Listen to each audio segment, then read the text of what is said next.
Thank you for coming today. My name is Becky Richardson, and I'm Parks and Recreation Director for the City of Auburn. And I've had the privilege of organizing this session of our Small Towns, Downtowns events. Well, thank you very much. Well, thank you. But today... Better wait till we get through before you say thank you. Today, we are very fortunate to have David Housel and some of his friends from Auburn Athletics to talk about Auburn Athletics. And I'm going to, for the sake of time, turn it over to David and have him introduce our panel and get going with the discussion. Thank you. Thank you.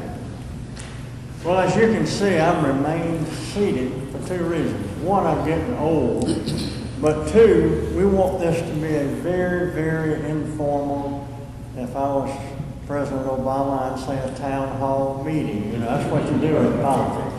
Well, this is going to be an Auburn family small town gathering, and I want it to be very casual and informal. I want to introduce these folks to you and let them say a few words.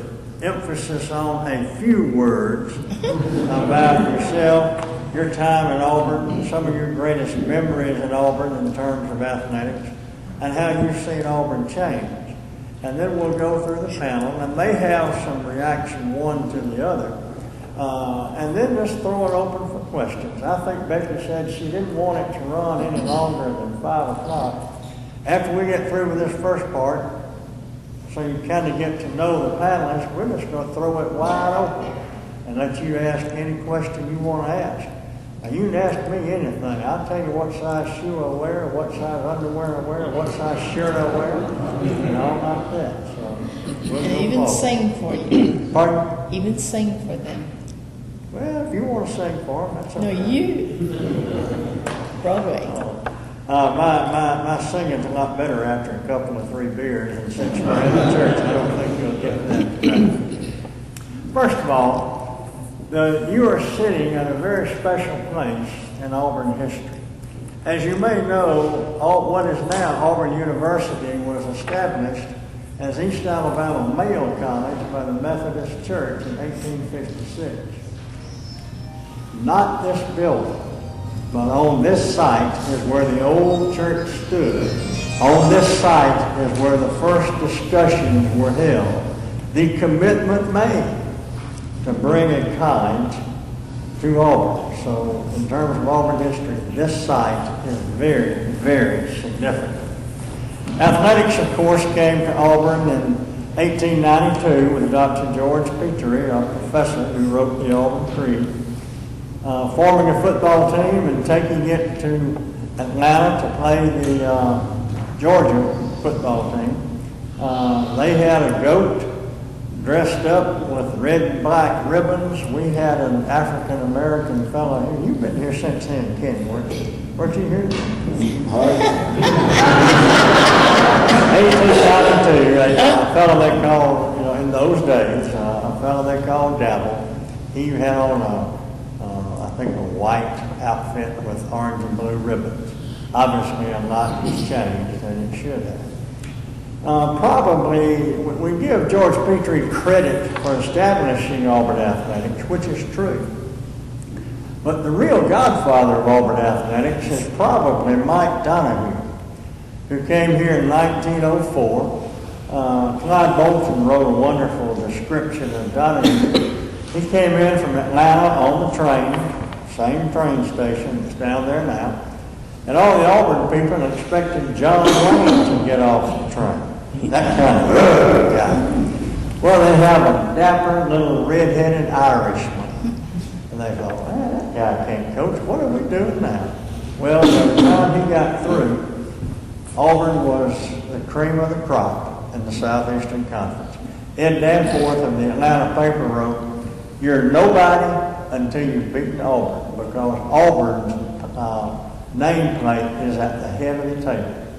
But Mike Donahue is not the godfather of Auburn athletics because he had great football teams.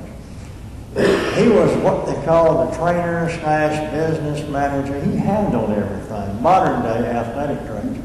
Mike Donahue brought basketball, baseball, and track Auburn. So he is the one who helped Auburn have a comprehensive athletic program. He left in 1922. One of the reasons Coach Jordan said was because Donahue was Catholic, and there weren't many Catholics around Auburn. And Coach Jordan may have talked to you about this, Kenny, and you might want to amplify on it, but that was a pretty tough time for Catholics and people of Jewish descent and blacks in this area. The Klan was pretty active.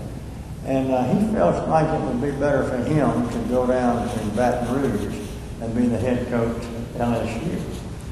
Interesting thing, a lot of his players and a lot of Auburn alumni loved Donahue so much that when Auburn played LSU in Birmingham the next year, they went up there and met with Donahue Friday night before the game. And they were in tears. They said, we're Auburn men and Auburn women, mainly men in those days, that would go to a ball game and meet with a coach. We're Auburn men and we love our school, but we love you too. And Coach Donahue told them, Auburn is your school. I was your coach. I am not your coach. You love me, I love you, but you've got to cheer for Auburn. And I think to a certain extent that is somewhat like Vince Dooley said in the early 60s when he went to Georgia and came to play. Moving on down, we had a coach named Jack Marr. Now when you sit in that stadium tomorrow, you need to think about Jack Marr, whose son Johnny is here today. Stand up, Johnny. Johnny Marr, wake up and stand up.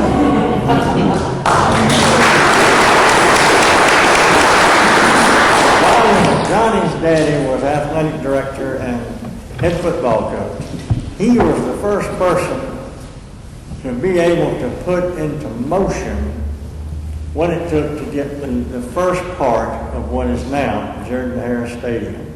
Coach Beard and Coach Jordan, as you know and have read ever since you read anything about Auburn, and all Auburn people had the dream that one day, because they played all their games on the road, that one day Auburn would have facilities good enough and fine enough so that Auburn wouldn't have to play its home games in Birmingham, Montgomery, Mobile, and Columbus, Georgia. That had been the dream. Coach Beard was here. He was trying to help that dream come true. But Johnny's daddy, Jack Marr, was the first one to be able to actually put some concrete board down. Of course, the Depression and Roosevelt's WPA program might have helped him along the way. But that's where it started. Now, Coach Marr had many great wins, but two of his greatest were the 1942 Georgia game. Undefeated, untied, mighty Georgia had already accepted the Rose Bowl bid, and they were going to Pasadena. But the road went through Auburn, and Auburn beat them 27-13. One of the things that was said in those days is Coach Jordan was a scout. And he scouted Georgia's Charlie Sinkwich and Charlie Trippi and Frank Sinkwich, and he noticed a key. Every time they were going to run the ball, who was it, Kenny? Sinkwich? Sinkwich would do a certain thing when they ran the ball. When they were going to throw it, he wouldn't do that thing. And because of Coach Jordan's noticing that tip, that key, Auburn was able to put the wood to him. Now, Coach Jordan was over in, I think, North Africa by that time. And there are some fascinating letters that Coach Beard and Coach Jordan exchanged about the Georgia game and so forth. Then we move on up, went through another down period. Auburn felt like he had to be a Notre Dame man to know anything about football. After all, Duke Rockne had invented the game. So let's get us a Notre Dame man. With all due respect to Coach Marr, Johnny's daddy, he too was a Notre Dame man, and they kept hiring this Notre Dame man, and they hired Earl Brown. 1948, 48, 49, 50. He was going to be the answer. He was going to be Auburn's Nick Saban. Excuse me, Lord. He was going to be Auburn's Nick Saban. He's a great Notre Dame, All-American tight end. They hired him from Canisius, was it? Canisius College. And he came in here and he did a great thing. He beat Alabama 14-13 in 1949, but he won 3 games in 3 years. And Gordon Persons was elected governor of the state of Alabama, and he came over and told Dr. Drone, after some Auburn alumni had visited him. Persons was an Auburn guy. He told Dr. Drone, we're going to make a change in the football coach. We're going to fire Earl Brown and hire somebody else. And Dr. Drone said, now, Governor, you're the governor of the state. I'm the president of the university. I'll make that decision. Well, 2 days later, Dr. Drone decided to fire Earl Brown. And they hired Coach Jordan. And I think that's really where we'll pick up today, because all of us are Jordan-era people and after. So that's where we'll spend the bulk of our conversation. We'll answer questions about anything y'all want to talk about. We'll just have a good time visiting with one another, very informal. One quick story about Earl Brown. He left here in disgrace, and everybody, they may have rolled him his corner, if they rolled the corner in those days, when they let him go. They didn't want to hire Coach Jordan because he was an Auburn man, and an Auburn man couldn't get the job done. But finally they hired Coach Jordan. He was a basketball coach. He was an offensive line coach. Oh, Lord, what have we done? It's interesting to me that Auburn people didn't want Coach Jordan. They were split on Doug Barfield. They didn't want Pat Dye because he coached in Alabama. And then they didn't want Terry Bowden. I say they, you all. Didn't want Terry Bowden because he was too young. You didn't want Tommy Tuberville because he was from Ole Miss. And the only game we won that year was Ole Miss while we hired that coach. And then you hired Gene Chiswick, 5-19. You all know that story. Any of you listen to country music? Marcia, you listen to country music? Can you hear me all right back there? If you can't, hands raised. Toby Keith has a song, What Do You Think of Me Now? That ought to be Gene Chiswick's. But one story about Earl Brown. Ran him off, all like that. I had a call when I was athletic director. I had a call from a guy in Florida who said his next door neighbor was a former Auburn football coach. And he was so proud of his time at Auburn. His Auburn days were the best days of his life. Earl Brown. Now, Earl Brown is dying. He'd like to come back to Auburn to see a game one more time. So what am I going to do? We're going to invite him back, right? That's what we ought to do. So we invited him back, and I put him in the athletic director's box, and we introduced him. Now, we had a bunch of old line Auburn people. One guy named Jimmy Brown in particular comes to mind. He hated the ground Earl Brown walked on. And Earl Brown couldn't walk on the field, but we were going to have him announce that Earl Brown was in attendance. I said, now, Coach Brown, they're going to recognize you at the next time out, that kind of thing. So sure enough, they read the announcement. Coach Brown struggled up. It wasn't cheering because Auburn people didn't know who Earl Brown was. And so he stood up and had his moment in the sun. That was fine and good until sitting with me right behind Earl Brown were 2 former football players, Steve Wilson and Mike Neal. So Earl Brown is enjoying his moment in the sun. And Steve looks over to Mike and said, that's that old guy they fired from Coach Jordan. Thank goodness Earl Brown couldn't hear me. Well, that brings us to 1951 and really to our panel. We have Kenny Howard, who came here in the mid-40s. He was Mr. Auburn, if there ever was one. He was Coach Jordan's trainer and confidant for all those many years. And he stayed on in an administrative capacity after that before retiring from Auburn in 1980, 30 years ago. 30 years ago. We have Coach Mel Rosen. Both Kenny and Coach Rosen were very active in the Olympic movement. Coach Rosen coached some of the greatest names in Auburn track. He also took over for Wilbur Hutzel, a legendary name. Now, you remember Coach Hutzel by track. You also, if you lived in Auburn very long, you remember. He lived at the corner right across from the Texaco station at Samford and Gay, the two-story house there. If you're old enough, you remember when Coach Hutzel went to work, you better watch out. He'd back straight out. He wouldn't stop, wouldn't look, just back straight out. And you had to watch him when he was coming. Auburn athletics has changed in many ways.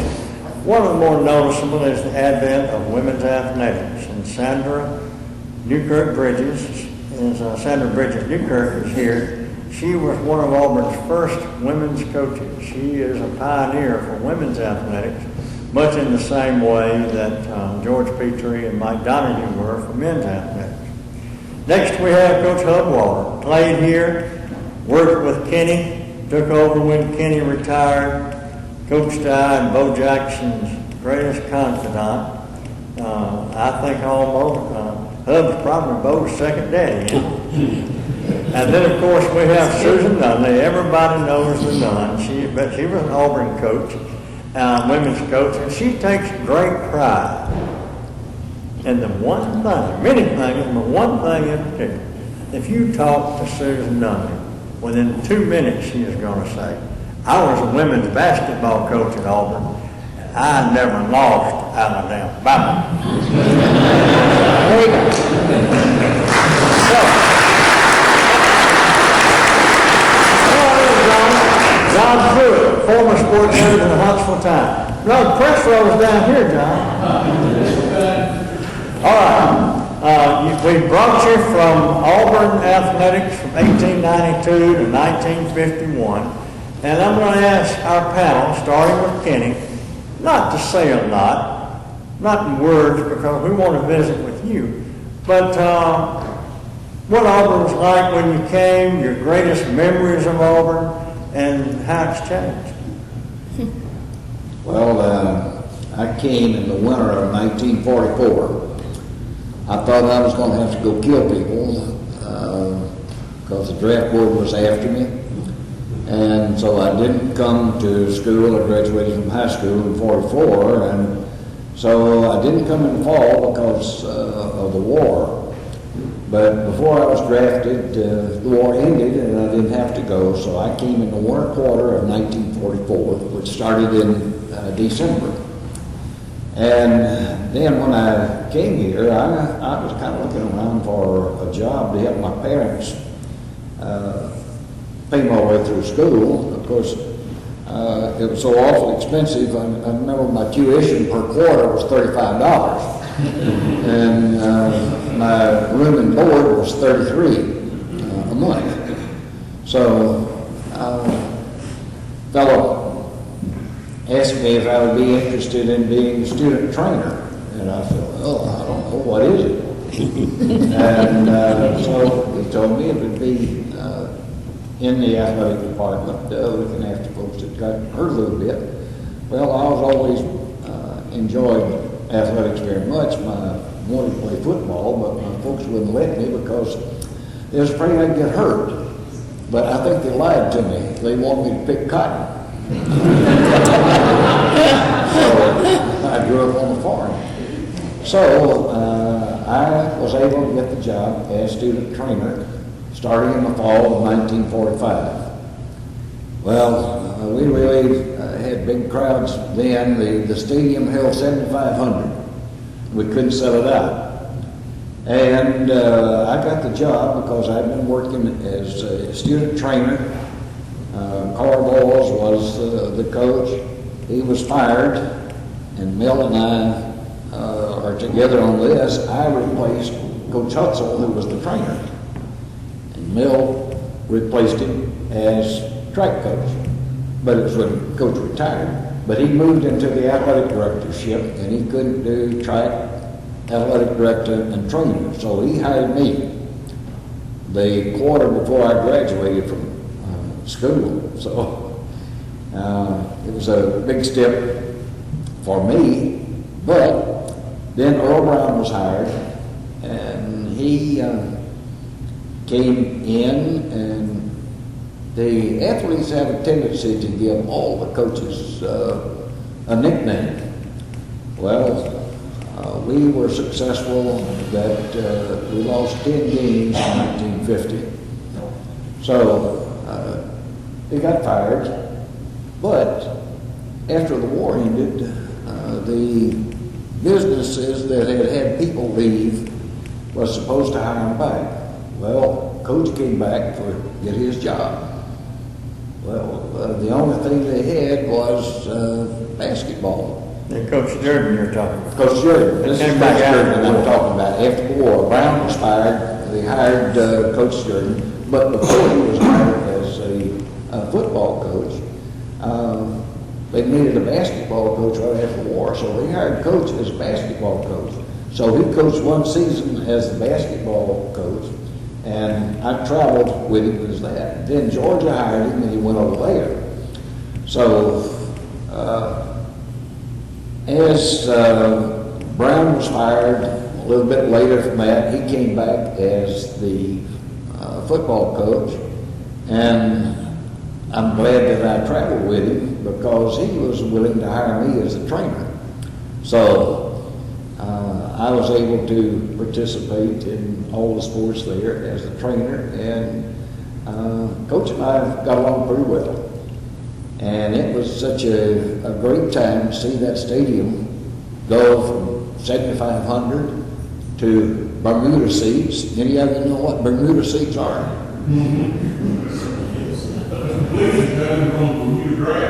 You're right. You'd come in, you could pay $1 and sit up on the grassy banks on each side. That was the Bermuda seats. And then as the stadium started expanding, because of the success of Coach, but Coach Beard, athletic director, had to come to the bank across the street and borrow money to get us through the first part of the season. Football practice started on September the 1st. That's when we could start practice. But we need all the equipment and the stuff that I needed before that. Didn't have the money to pay for it, so he, and the fiscal year of the state started on October 1st. So there's a month we had to find vendors that would be willing to carry us until we could play a game and get some money, which they graciously did.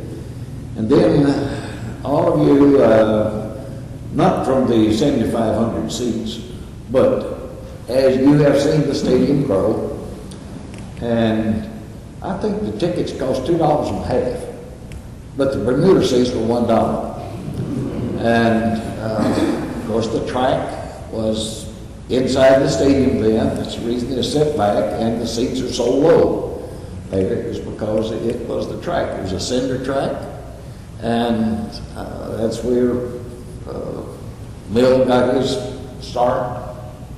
And you have seen the progress of the stadium and the progress of the football tickets in that time. Well, I'm up. Well, I won the war at Fort Benning. That's how I found out where Auburn was. So I was at Fort Benning, and I was a coach of the post team, and I had a real good pole vaulter. And so we didn't have a very good place to vault at Benning, so I brought him over to Auburn and met Coach Hudson. And this fellow was a NCAA champ, and so we worked out there a couple of times. And then I got out of the Army and went back to Iowa.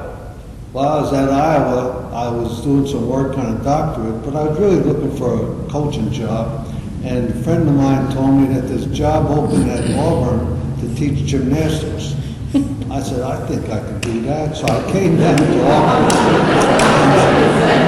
I met Coach Umbar, and he gave me the tour, showed me the volleyball courts, and showed me the tennis courts and the sports arena.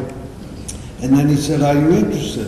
I said, yes, I am. He said, aren't you going to ask what it pays? Oh, well, what does it pay? He said, $33.60. I said, a month? He said, a year.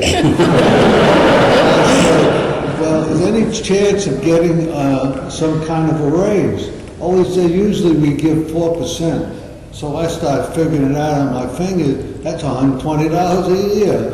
I said, boy, I'm not going to get rich. But I ended up meeting Coach Housel, and he took me around, introduced me to Miss Molly Hollifield Jones. And all these plaques here are windows she had bought for the people. Well, she gave me a room in her house. I paid $25 a month for the room and $25 eating at one of the houses on campus. And I really didn't eat. I sat in the middle and passed this southern food because I couldn't eat any of this stuff. The only time I ate was when they had spaghetti and meatballs, and that was always given the last day of the quarter so that you would renew your membership at the house. But then finally one day Coach Hudson said, "You still interested in helping me?" I said, "Yes, sir." He said, "I can give you $50 a month." I said, "I'm your man, Coach." I had Coach Hudson for 8 years, and then he was retiring. He was 70, and I don't think he would have retired if it wasn't a mandatory retirement. And so finally they decided they'll give this Yankee the job, and so I got the job as the track coach. And we worked out on that cinder track, and it's real funny about that cinder track. I used to teach 6 PE classes of track and field and 1 of basic every winter quarter. I would teach it for 35 minutes, run into the field house and warm up. Then I'd run back out and teach another one. But we used to run on the track and it'd get big dents on it because it was the water would be coming up during the day and it would unfreeze, if that's the right word. And so Coach Hudson would always say to me, "I can't understand why this track looks so bad." Neither can I, Coach, but I knew what was going on. But there was no way of changing it until we finally got an all-weather track. But anyway, that was the story of me getting down here. But by the way, I did teach gymnastics. I went to a bookstore downtown, bought a book for $1.50, and I said I could teach it. That was this way of teaching it. You find a short, stocky guy like Mayor Ham and say, "Come 10 minutes early, you're going to be my demonstrator." So every class I had a demonstrator, and I got through 2 years that way, and then I finally moved out. They got some gymnastic teacher, and I became a swimming teacher, and I did that because they had a pole. I could pull the guys back in if they were going to drown. And so I taught all these different PE classes besides coaching track. And more or less, I've just hung on all these years. I've been here since 1955. I can't believe it. Every time I see somebody, "How long you been here?" I always say 55 years. Then now I'm starting to say, well, I was a coach 28 years as head coach. Anyway, I'll answer some questions later, but let's... Before you go on, Bill, let's talk about that cinder track, Bill and Kenny both. It was legendary around Auburn. They'd have a track meet. And the guys from the other school, be it Georgia Tech, Alabama, Georgia, Florida, Chattanooga, they'd be running down in front of the west stands. And then the Alabama guy, the other guy, the opponent would be way ahead. And you wouldn't run in front of what is now the south stands. That track went under the south stand. And a lot of folks said, if we never get those guys under the south stands, we can handle them. And so there were many cases where the Auburn guy was way behind, but when they came under the south stand, the Auburn guy was way ahead. We didn't lose many home meets that And speaking of losing home meets, and I'm going to get y'all in a minute, Auburn had a bowling team one time. Kim Evans, a women's golf coach, tells that story. What they would do, the SEC schools had all bowled in their home bowling alley. And then they would come together one time a year at the home of the best bowling team in the Southeastern Conference. Auburn's bowling team put up unbelievable numbers. And Kenny, I think you said the bowling alley was right down here close to where Bill Ham's Cleaners used to Yeah, be. middle of the block, on Magnolia here. Well, Auburn's numbers were astounding, and Kim Evans, his father, was on the Auburn bowling team. All the other schools got here and said, well, no wonder y'all's numbers are so good. Your name's only half as long as you're supposed to. Talk about facilities. Sandra? Well, let me say one thing. I didn't know they were paying that kind of money then. I started at $2,520 a year. Yeah, but this was a couple of years later. What's it start at? $2,520. Coach Jessup making $4 million, and Coach Dice base salary when he became the coach. I know because I witnessed the contract. His base salary. What do you think, Paul? Base salary. Give me a number. What? 50 what? No. Well, you're actually closer than you think. It was $60,000. So if you figure that as a month, it was $60,000. And of course, he owned all his endorsement rights, his radio, his TV. And Coach Jordan, somebody said he never, I find this hard to believe, somebody said he never made more than $50,000 a year. But I don't, well, not 50, $40,000 a year, but I don't know if that's true or not. I had heard at one time, when I was making 66, he was making 25, so I thought I was doing pretty good. I think he wound up at 38 plus his television show. I'm not sure. But I also taught PE. Was a trainer. You may have taught softball, but I lost all the softball. That took care of that. All right, one of the founders of women's athletics at Auburn, Sandra? Okay, I want to mention first about where he taught swimming. The pool's about from that wall to about here and about that wide. And swimming. So he didn't have to do much if he had to save anybody. There wasn't. In the basement of Alumni Gym. Alumni Gym. Yeah. Y'all talk about that swimming pool. I took swimming under Sonny Dragoin, and I'm one of the ones he had to save. I said I looked like Moby Dick, the great white whale. One day I got scared, and he stuck that pole out there and pulled me in. Years later, he said, a lot of people wish I hadn't. I saved a few football players in the Yeah. pool. It's a new pool. I should have told the coaches that and gotten tickets or something. My name is Sandra, Newkirk. I came here as Sandra Bridges from Indiana. I was teaching junior high school, and I grew up with 4 brothers, so all I did was play sports all my life. But there were no organized sports for girls. I mean, being a tomboy was bad enough, but they had nothing that girls could play. So I went to college at Purdue University, and when I got there, they had sports, and so I thought, oh, good. So I asked somebody, how do I get started in sports? And they said, go for field hockey, and I said, what's that?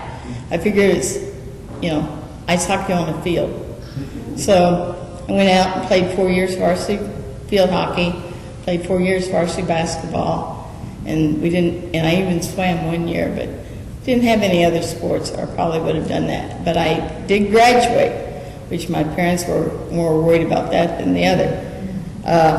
But then I taught 6 years in Indiana, and I got this call from Auburn saying that they wanted me to come run the intramural program.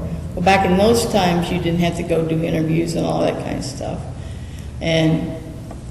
But they were going to fly me down for an interview, and I told my dad, I said, Dad, I said, what if I don't even like it? Because I'd never even heard of Auburn. He could have, like when we were coaching, people say, where are you, in Idaho or something? I said, no, it's in Alabama, but I didn't know him better than they knew. And I didn't think I'd ever get from Columbus, Georgia airport to here. It took forever. But I came in 1966, and about a month and a half after I got here, I was hired to teach, to run the women's intramural program, not the men's. The men had the old student act building with Bob Evans, and I had the women's intramurals. And we had that one floor at the alumni gym, and everything we did in intramurals was in that gym, or volleyball was out where Haley Center's built now and stuff like that. So I was hired as 50% teaching, 50% intramurals. I taught here for 40 years, and I had 50% teaching all 40 years. And the rest of the stuff was all over the board. But the month and a half after I got here, Dr. Fitzpatrick got a call from a friend of hers from Memphis State. What was it? Memphis State then, it's a university now. And said, we're having a volleyball tournament, do you want to come? So she turned to me, they're having a volleyball tournament in Memphis, you want to go? We had no volleyballs, we had no nets, we had no nothing. And I said, sure. Absolutely, that's all I said was sure. And so I started getting the kids from volleyball classes. We did have volleyball nets on the Haley Center courts. Started getting kids from volleyball classes and some of the kids from volleyball intramurals. And my first practice, literally, I said, this is volleyball, because all those kids were basically basketball players. But anyway, we went to Memphis, drove my car and drove Dr. Fitzpatrick's car. She had a brother in Memphis, so she said she'd be glad to go. And we slept on the gym floor and on the trampoline. We had probably about 10 people on the trampoline that had a woven bed. When the air came up, it was cold. And when one person turned, we all turned. But I felt like that was probably better than the gym floor. And the kids bought their own uniforms, bought their own meals. In fact, you all were talking about your coaching salaries. You made a lot of money. I never got paid a penny to coach at Auburn University, ever. I had my teaching salary, but period, that was it. And I coached 13 years. Which is, I didn't even know I wasn't being paid. I mean, that wasn't important. And so anyway, we're at Memphis. We start to warm up for our first match. And they said, you had to have numbers on your uniforms. Well, the girls had all gotten white shorts, J&M, thank you J&M, because I think they gave us a little discount, I'm not sure. But the girls got white shorts, and they bought their own blue shirts. And fortunately, they bought blue shirts because we had to add white adhesive tape. So before the first match, I put adhesive tape numbers on everybody's shirt, so we would be legal. We won about half our matches, so we weren't the worst team there. But we had two, and that was back, and some of you people may have heard of power volleyball. That was years ago. And volleyball's always been volleyball, but it's just that these people played at a different level. That it's kind of like Olympics compared to intramurals, And they're West Georgia and Mississippi University for women were they were huge, they were strong, and they just clobbered everybody, including us. But I didn't feel bad because they clobbered everybody else that had been playing volleyball for a few years. So that weekend, then the next weekend, I got the coach from West Georgia to come over. Said, okay, let's start with basics. Because the only volleyball experience I had was playing in college, and that's when you catch the ball and throw it up and hit it. I mean, that was it. And then I officiated. Fortunately, I had 3 years of officiating volleyball in high schools in Indiana. Why, I don't know. They must have really been hurting for officials. But anyway, I learned the rules and did it. And that helped because I at least knew a little bit about the game before we ever started playing our first game. But anyway, we started improving very quickly when Doc came over and worked with us. Then we went to some other tournaments. I won a tournament, we stayed at the YMCA in Knoxville. And I'll never forget this guy coming down from the third floor saying, I ain't never seen a woman in this building. I thought, well, get over it, guy. There's going to be a lot of us here. Because we were staying there. And people were real nice. Most of the places we go, we take none as our official, so we got part of our entry fee waived if we took an official, and she was by far one of the better officials in the South at that time. And we stayed in dorms at the universities. And I guess they were that way for everybody, I don't know. But we just didn't have any money. Auburn didn't give us any money until about 2 or 3 years into this program. They finally started paying entry fees. And then by the time they started paying some money for meals and we thought we were really wealthy. And of course, by 76, this started in 66. 76, Title IX took effect, but we were starting to do things before Title IX never told us we had to do things.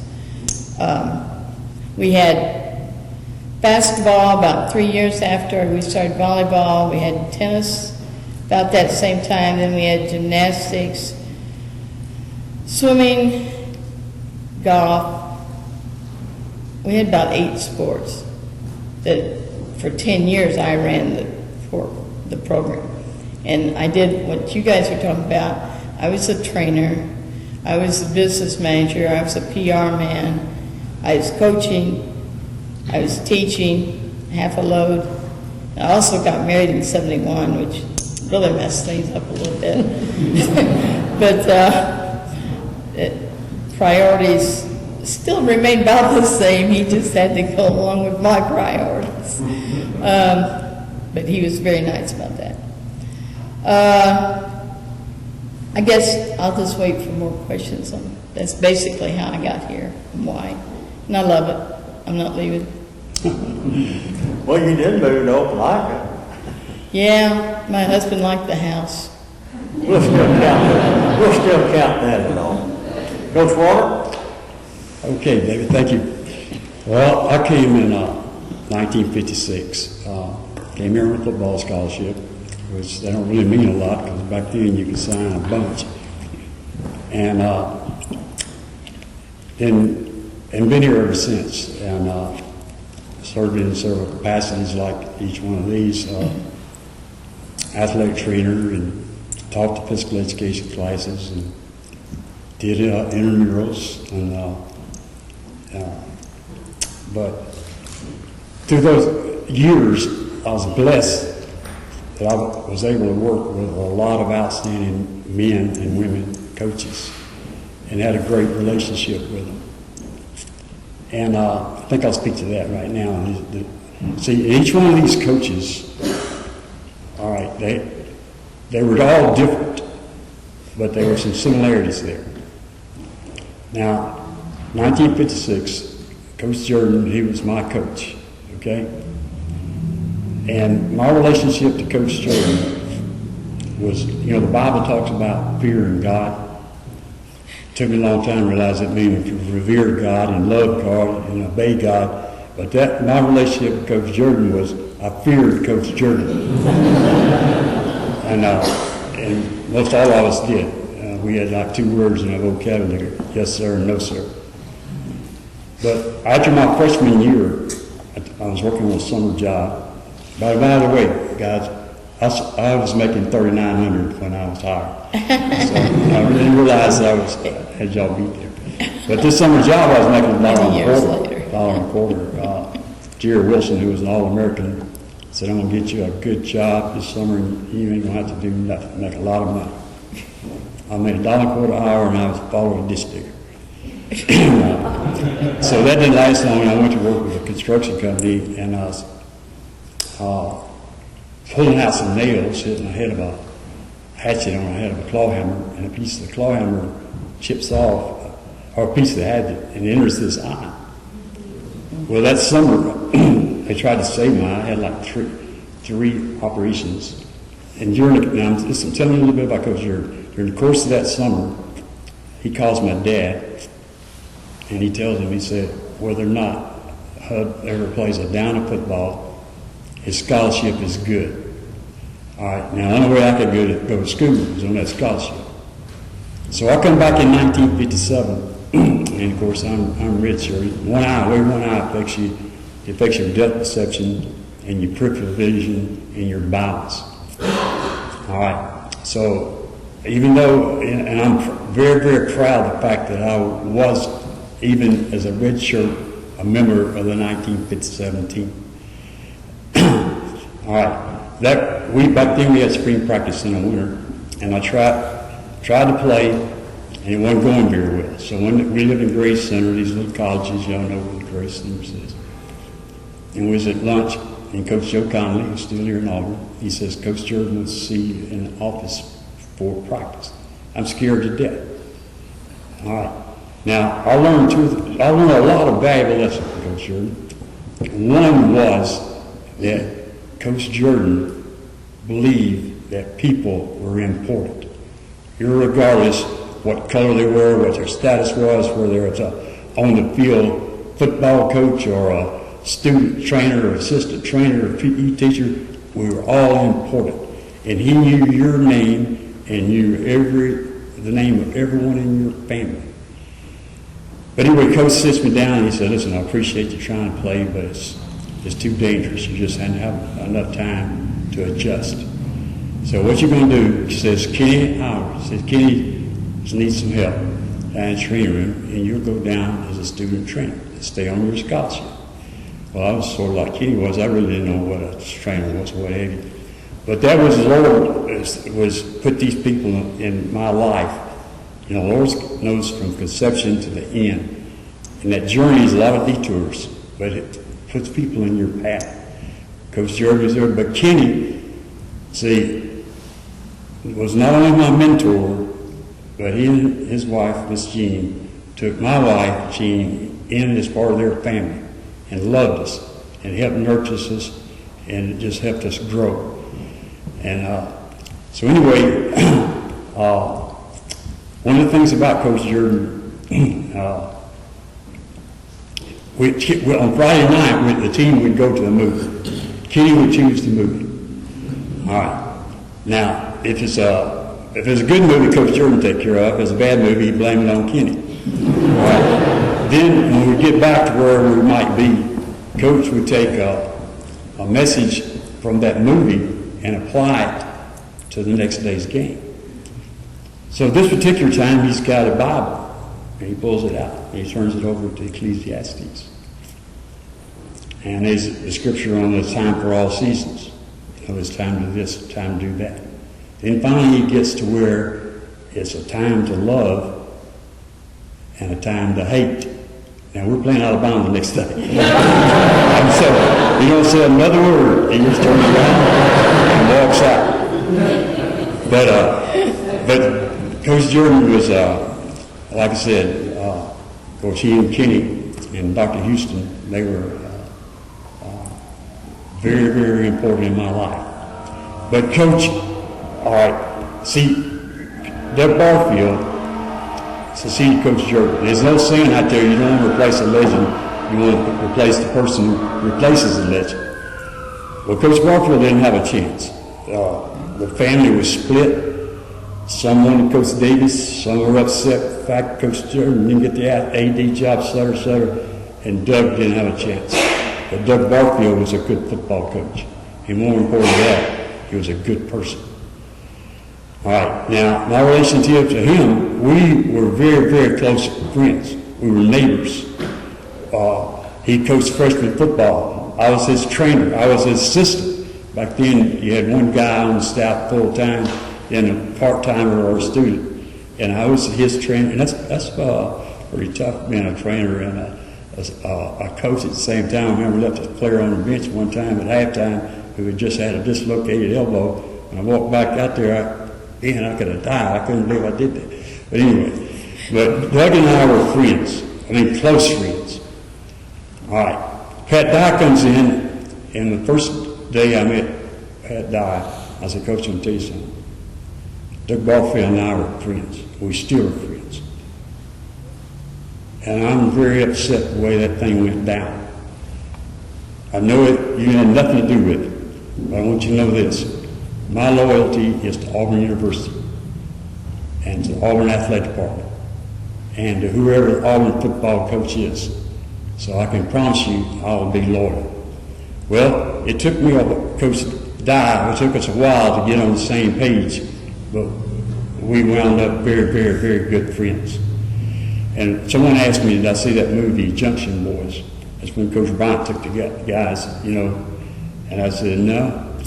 So I lived through that for 12 years. I literally did. But anyway, so when Coach Dye left, you know, Terry comes in. Let me interrupt you a minute. This light is bothering some of you folks. Feel free to move around and get out. You're having to do like you're out in the sun. So feel free to move around and get away from it if you like. I'm sorry about that. But anyway, when Coach Dye left and Coach Biden come in, then all right, and David becomes the athletic director, and he approaches me by assuming a new role, so to speak, career counseling and drug education. And I want to share this one story now, so you can have it. In the drug education program, we had this committee, a university committee, that set up policies, you know, and we had a couple things about Coach Dye that people don't even know. All right. One, he was instrumental with Jody Davenport and the women when it come Title IX. Talking about his salary, he was getting $30,000 a year from Nike. Coach K at Duke and the North Carolina coach was getting $1 million. And he took that $30,000, put it in an account, and paid our families, our children's tuition through school. And one day he calls me in, and some of these sport trinks were approaching us about a contract, and he was asking me about it. I said, Coach, it's not a lot of difference. But Gatorade is part of the Quaker Oak family, and the Quaker Oaks gives the Trainer Association $1 million a year. He said, well, we're going to go with, Gatorade. Then he calls me in and asks me about the shoes, and he said, I think I'm going to go with the shoes, because they're going to take care of you and Frank to some degree. And so he went with the Nike. There's things about Coach Dye that, that you don't have a clue. Coach Dye cared about his players, and he cared about his staff. But anyway, David asked me about, this drug education and this career counseling. And so part of that policy, we had a university committee that set up the policy. And if an athlete tested positive, first time positive test, the parents are notified, the coach is notified, they have to go to counseling, they have to see me, et cetera, et cetera. The second time, parents notified, coach counseling, suspended. Third time, 3 strikes and you're out. So this one athlete got 2 positive. Comes in there and sits down. I said, now, we got a big time problem here. He said, Coach said, I go to counseling, I've done everything, I'm just addicted to drugs. I said, if you don't get this thing under control, you won't be here. And, when a person witnesses, the Holy Spirit's involved. You come under conviction, that person comes under conviction, and now I'll see an opportunity maybe to witness to this young man. I said, are you a Christian? And he thinks for a minute, and he said, no, sir. He said, I'm a Baptist. So anyway.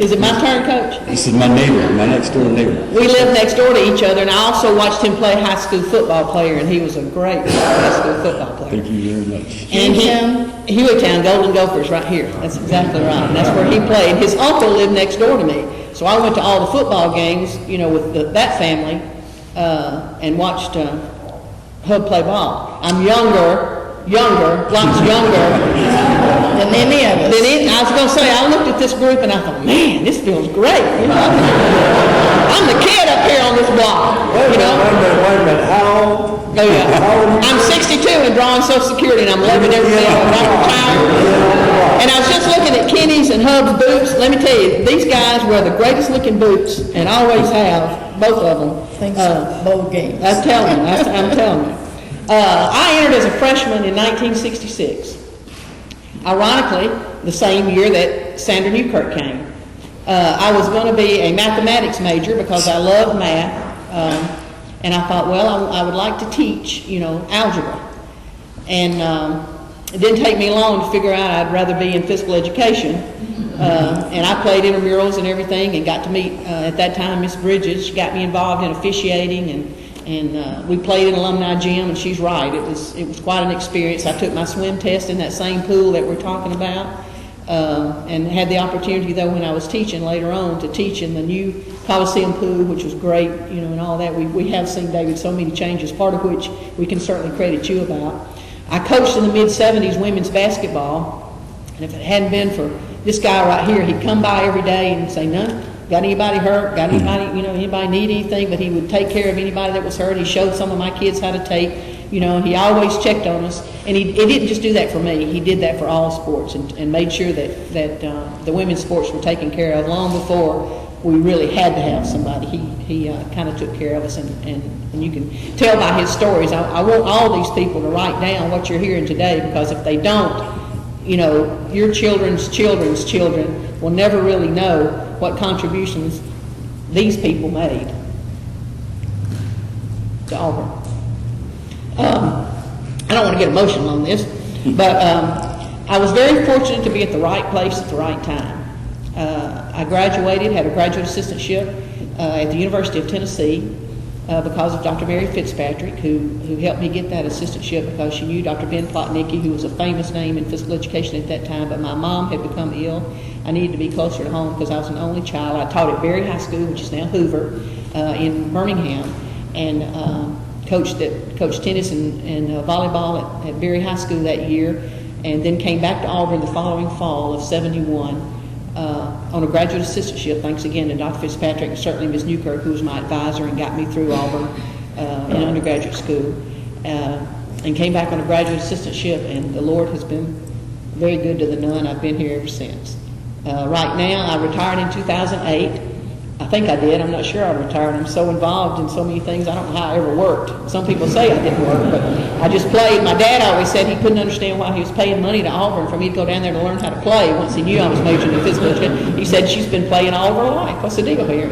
So, and I grew up, like I said, in Hueytown around at Hub's uncles, his nieces and nephews. Mostly there were guys around there, and there was another young lady and I grew up together in that neighborhood. And if we didn't do what the guys did, we got left out. So we did everything. We played the sandlot football and the basketball, and those are those kind of whippings that were worth getting. You're supposed to be home before dark, but if you had a chance to win that sandlot football, you weren't going to go home. You're just going to go down, try to win that game, and then go home and get the whipping, which we did, and it was all right, as long as we won. But I'm proud to still be at Auburn.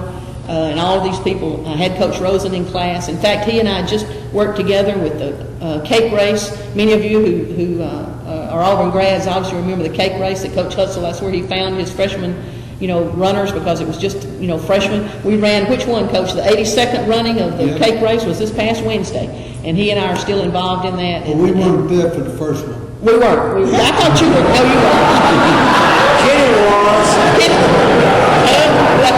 And they had, when I was in school, they opened it up, to every, all male students, not just freshmen. They also opened it up to women in the late 60s, and then they opened it up really to the community and, a whole university. And that's one of the few traditions that is still going on campus is the ODK Housel Rosen cake race. It was named, for those two guys. When ODK took that over, they named it in their honors because of their contributions, to that, what it still means, as a tradition at Auburn. Like I said, I'm retired, but I'm still involved in women's basketball as the PA announcer. Also volleyball, and by the way, we'd love for you to have you come to our volleyball match tonight. It's at 7 o'clock in the Student Act Center. I do know one thing, though, retired, I don't have to worry about budgets or committee meetings or any of that, and it's great. That's part of the plus. Yeah. Well, a couple of things before we open it up to questions. We've talked about facilities. One facility we haven't talked about is the baseball field. I remember, Coach, and you may have been here when they did this, Kenny. I remember sitting in the office with Coach Beard and Coach Jordan laughing about how they played baseball in the old days. This would have been the days right after, right before, I guess, Eddie Hitchcock and Billy Hitchcock. The baseball field was located where Haley Center is now. Home plate, correct me if I'm wrong, was in that corner on what used to be Thatch Avenue and Tiger Drive. It would be the northeast corner, there by Tishner Hall and Thatch Hall. Right field would have gone down Thatch Avenue. Left field would have gone out toward the old Eagle Cage.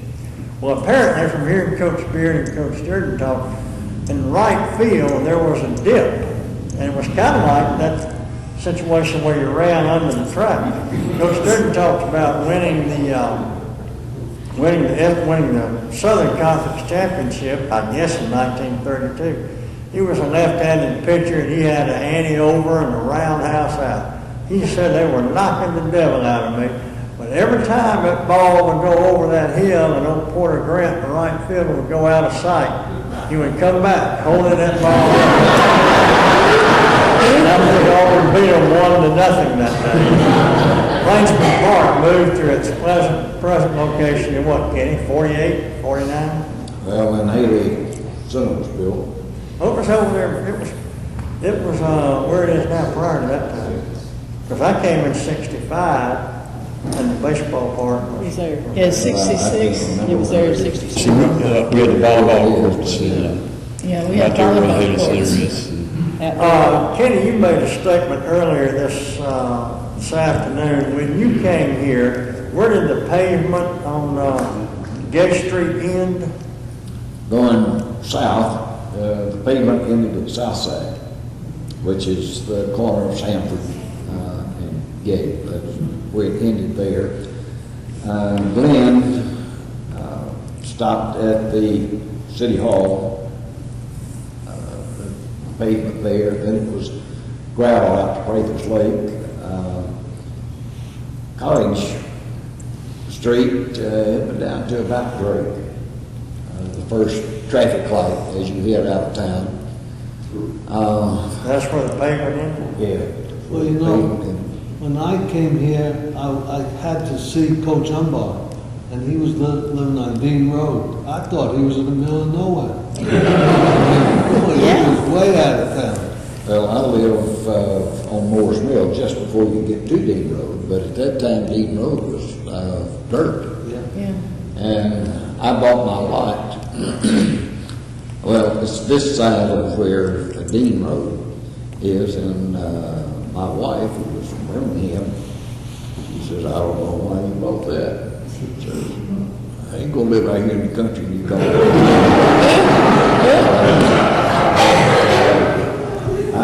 I'd go out, drive out there, come around to the back where the kids would go to park my car and squirrel hunt, rabbit hunt.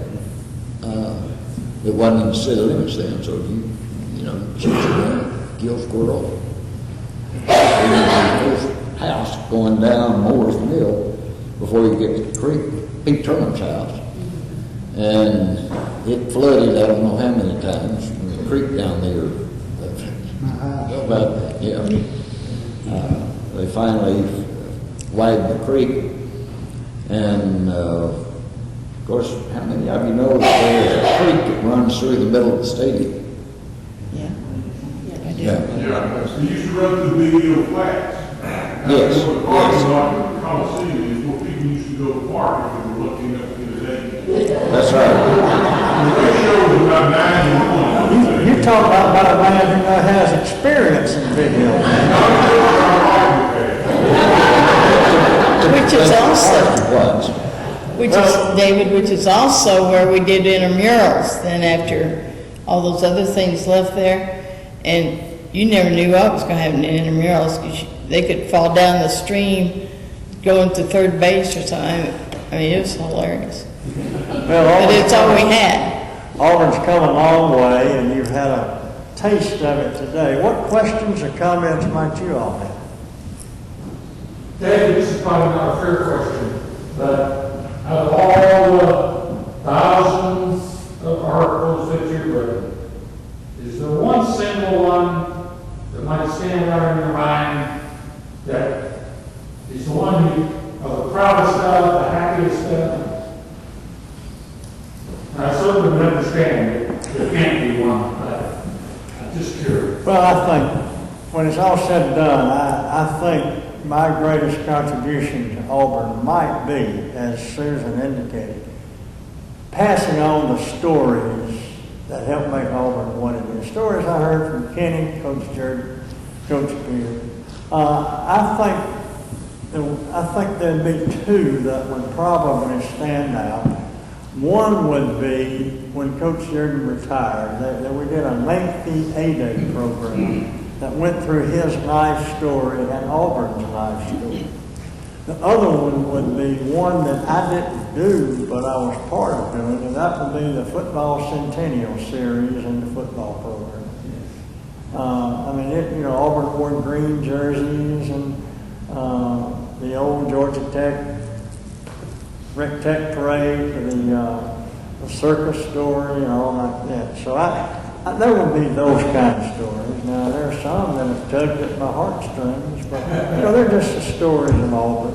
David, my favorite one was Coach Jordan's 7 D's. Yeah. The last D was damn it all anyway. The thing about Coach Jordan, those of us who did get to know him, when I was in the band when I was in undergraduate school here at Auburn, that was from 66 to 70. And that's when we band practiced on the football practice field, which was in the north end of the stadium, right behind Petrie Hall. And if you'll remember, those of you who know, they built the offices in that little brick building there where Coach Jordan's office was. Not a day went by, and we went to band practice, and we practiced from 1 to 2. Did Coach Jordan not come out there? He was out there available to talk to us. Anybody who wanted to talk to him, he always came out. He loved the band. He came out to watch us practice, and he would hang around and talk to us. He was so personable, those of us, who got to know him and love him, on a little more personal basis. But every day, he was out there. And I can remember he and Bodie Hinton, I had the privilege of having Dr. Bodie Hinton as my band director for a couple of years before he was head of the department. I remember us practicing in the rain. We had to get it done. It didn't matter. Him and Coach Jordan were exactly the same. Bodie would walk around with an umbrella folded up because he would never have put it up because we were getting wet. Even though he had an umbrella, Bodie got wet. And Coach Jordan was that kind of man too. A couple of life lessons that I learned from Coach Jordan. One would be, all right, at that time, every team across the country, we started on September the 1st. And we played our first game the last Saturday of September. And we'd go 2 days forever. I thought they go 2 days now, 2 or 3 days maybe. But anyway, and that was a tough time. I remember as a freshman practicing that morning after lunch, me and my roommate, we'd look at the clock, the hand moved because it would take it so slow before we had to get back out there. But anyway, after about the first 2 weeks, then they're going to break the team down into ones that's going to play and ones to be redshirt and what have you. Freshman won eligible. And I've used this talk many, many times. He would call all the freshmen up. And he would tell me, he said, now, I know things have been tough. He said, some of you not getting the playing time you think you should be getting. Some of you been injured. Some of you's girlfriends have written you Dear John letters. He just goes on and on. Then he says, do you know what the word perseverance means? Of course, nobody's going to say anything. He said, well, it means keep on keeping on. He says, when you get knocked down, you got to get up. He said, when you're on that mountain top, life's easy. When you're down in that valley, that's a struggle.